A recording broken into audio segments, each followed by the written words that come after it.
Greetings from the Score Foundation family.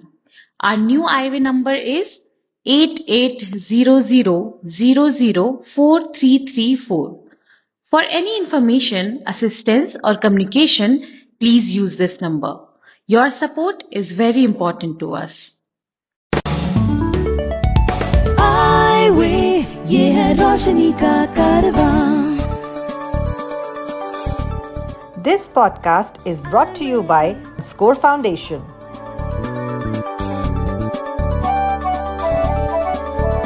ये है रोशनी, रोशनी, रोशनी का कारवां, रोशनी.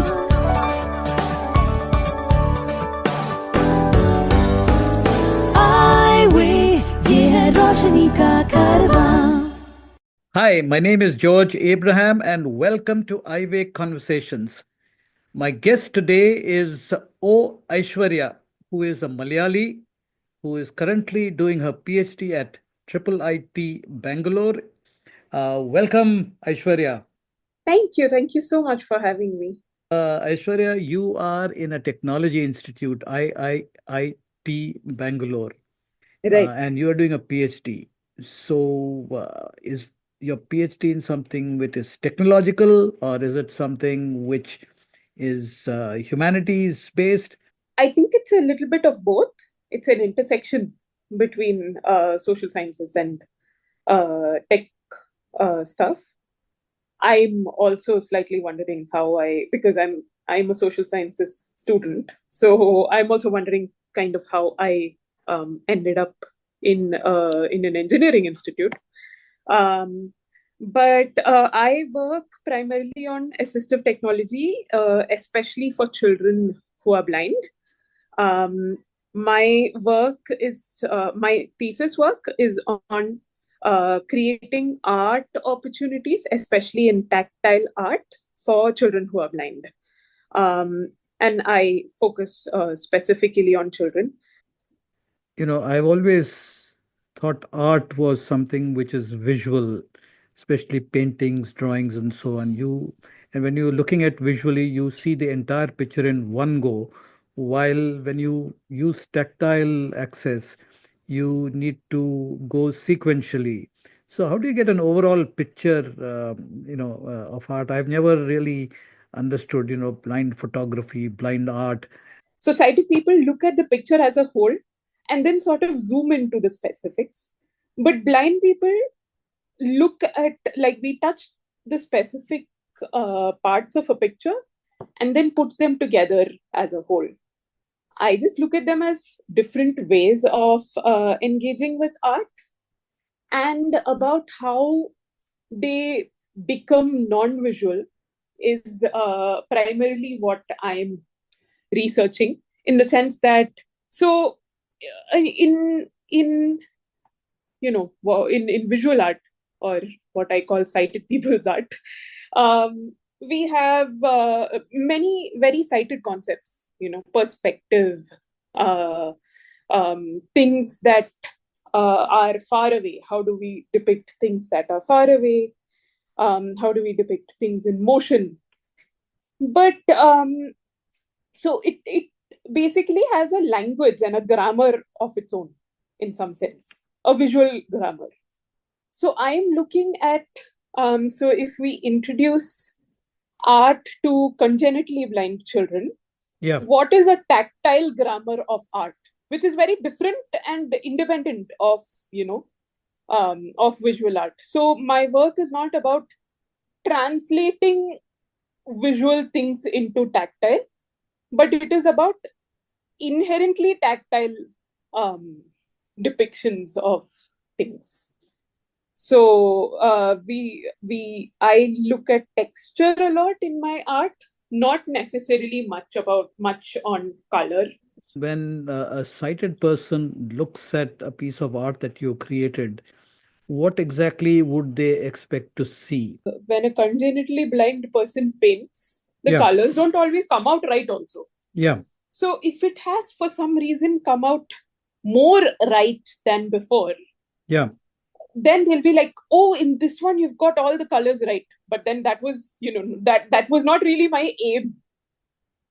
So sometimes they don't really understand my my art, but one thing that they understand are the comics I create. So I create a lot of comics, um, and so like like a series of comics. Right now there are maybe 4 comics in the series. Yeah. Um, so like multi-paneled comics where where each of which is like an incident that happened in my life, or small, typically very blindness specific jokes, Yeah. or irritations, I'm standing somewhere and a lot of people grab me Yeah. um without asking.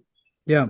And in all my comics, it is not I who speak, it is my cane, my white cane, who speaks. So Right. I gave my white cane a little, you know some I gave her a pair of eyes and like a smiley face, Right.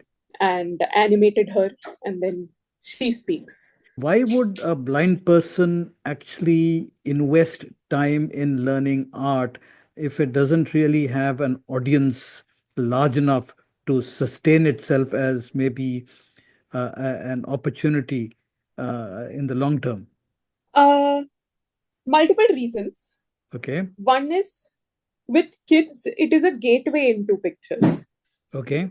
um it is a gateway into a lot of other, say STEM content that you will get as pictures later on, say data visualizations, and a lot of other content that you will have to invariably have in your life as pictures.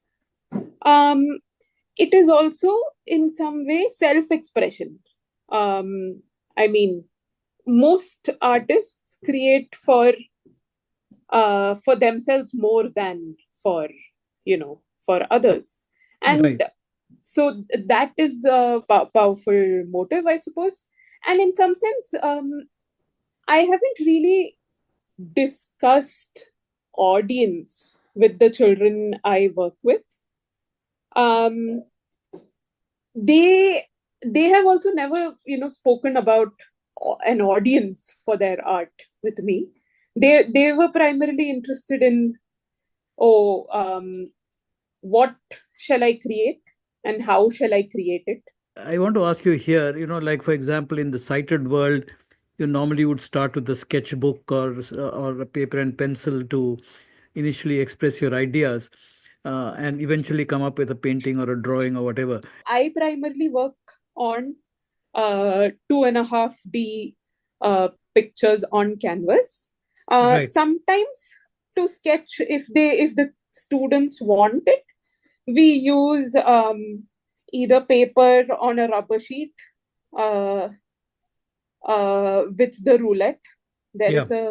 is a tool called roulette, which Paul D'Souza has created, which is an amazing thing, because until then, all the wheel kind of tools were reverse side, as in you draw on one side of the paper and you flip the paper and look at it on the other side.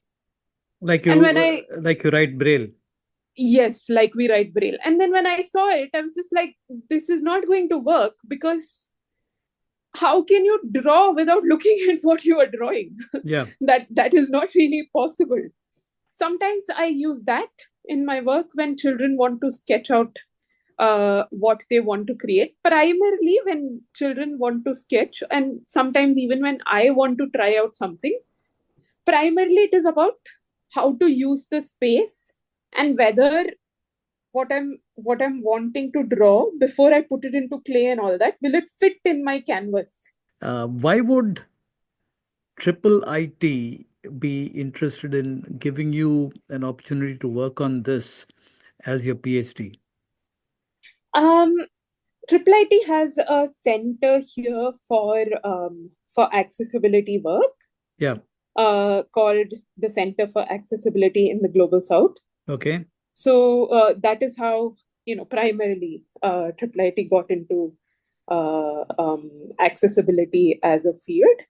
So there's quite a bit of accessibility work happening at IIIT. Yeah. And me doing my PhD here was a part of that. Now there are several initiatives being taken around the country and internationally as well on STEM education for people who are blind and visually impaired. Are you considering yourself uh, contributing to that effort? Because that's an area where there are huge gaps, and a lot of blind and visually impaired people are stopped from taking on these subjects beyond class 8. So, does your work kind of provide you with the opportunity of contributing to that space?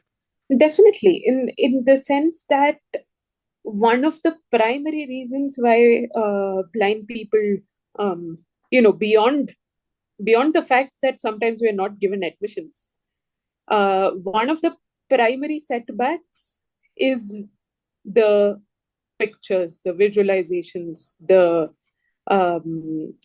pictures included with lab work. So pictures in general is a reason that holds blind people back from STEM, and there is no STEM without diagrams and pictures. So in Right. that sense, definitely I see myself, as having contributed something to that field. And I also feel that in all of these issues, in whether it is STEM education or data visualization, or which is also a part of STEM. So in all of them, we have to always start from the basics. Right. It is not really useful to give a child, a picture of a digestive system when they're in fifth or sixth and say that this is your digestive system, because the child has no idea. One of the children, so we had like this outline picture of a car. Yeah. So he looked at the picture for a while, and then so I was like, "Do you like it? What do you like this car?" And he told me, "This is a very nice car, but the car in my house has four wheels, Yeah. because the outline diagram obviously is from one side and has only two wheels." Yeah. So that is where our children are, Yeah. and that is where we have to start to get them to a level where they can analyze and look at all these complex pictures. So I believe in putting all those foundations in place, and I definitely think that the foundation here in terms of pictures is just giving them access to pictures in whatever form that we can, access to seeing a lot of, like, touching a lot of pictures around them, and as well as being able to create. So to this intro to thinking in 2.5D is like, I The think, starting point. very important. Since you studied in a regular school right from childhood and mainstream college and all that, uh, where did you get the life skills and the various rehab processes that blind children get when they go to a special school? It was very hard. um, Primarily I got them because my parents worked really hard to find people, and not just find people, but find people at the right time to give me those skills. Yeah. And also because I would say Providence also played a good part here, in the sense that somehow when I got into, by the time I got to a realization that I needed a particular skill, somehow something worked out and someone was around to teach. So Braille, um, I learned from NAB, Yeah. and again, that is, I do regret that part a little bit. I learned Braille a little late. Uh, I was, I think, in fifth standard Yeah. when I learned Braille. Um, Then I learned how to use the computers. Um, that someone came and taught me at home. Balraman sir came and taught me at home. Yeah, He's taught so many people in Kerala. yeah, And very coincidentally, when I wanted to learn how to use a computer, he was working at this training center, which was in Info Park, which was very close to my house, maybe 10 minutes away. yeah. And it was like total providence that he could come and teach me uh, how to use a computer. And then he taught me the basics, and then because I was a generally curious person, so I figured out ways to do the rest. I listened when I didn't know how to do something. I found these, there were always podcasts and tutorials and other things. At that time, there were very few Indian sources for those, because this is like long ago when I was like in seventh standard and all. Right. So but there were a lot of people in the US doing accessibility training and things like that. So for example, when I wanted to learn Excel, I figured out from some podcasts how to do it and everything. To support our work with the blind and visually impaired, you can visit the donate page on our website www.scorefoundation.org.in. Please note www.scorefoundation.org.in. You also have an interest in swimming, you were telling me.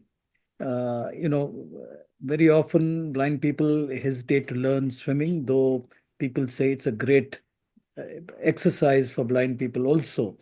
So, tell me a little bit about that. I feel like swimming is a perfect exercise for blind people. I mean, I like swimming, but beyond that also, um, I feel like it's a perfect cardio option for blind people, because it's a very contained area, and it doesn't really require sight in that sense. So I learned swimming from someone in Kochi. He teaches. He is a person with low vision.